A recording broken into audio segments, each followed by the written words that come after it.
IG Punjab के हुक्म पर पंजाब असम्बली में नए कायदे अवान के इंतखाब के लिए सिक्योरिटी के सख्त इंतजाम किए गए हैं।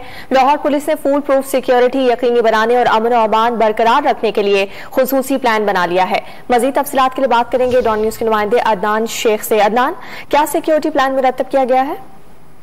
जी बिल्कुल, पंजाब असम्बली का आज इजलास होगा जिसमें कायदे अवान का इंतखाब होगा। इस सिलसिले के अंदर पंजाब असम्बली की सिक्योरिटी इंतहाई सख्त कर दी गई है। पंजाब असम्बली के चारों अतराफ जो है वो दफा 144 लगा दी गई है, जिसके तहत किसी भी शख्स जो है यहाँ पर खड़े होने की इजाजत नहीं जा रही और पुलिस की भारी नफरी तैनात करेगी, जबकि रेंजर्स के दस्ते भी पंजाब असम्बली के अतराफ में मौजूद हैं। और इसके अलावा पंजाब असम्बली के अंदर सिक्योरिटी की बात करें तो पंजाब असम्बली के अंदर भी सिक्योरिटी जो है वो भरपूर तरीके से की गई है। जबकि अभी जो DC आए थे उनका ये कहना था कि पंजाब असम्बली में किसी किस्म की जो है हंगामा रहने से बचने के लिए जो है वो पुलिस के फुल प्रूफ इंतजाम किए गए हैं और पंजाब असम्बली में अमन और अमान के सूरत को हर सूरत यकीनी बनाया जाएगा।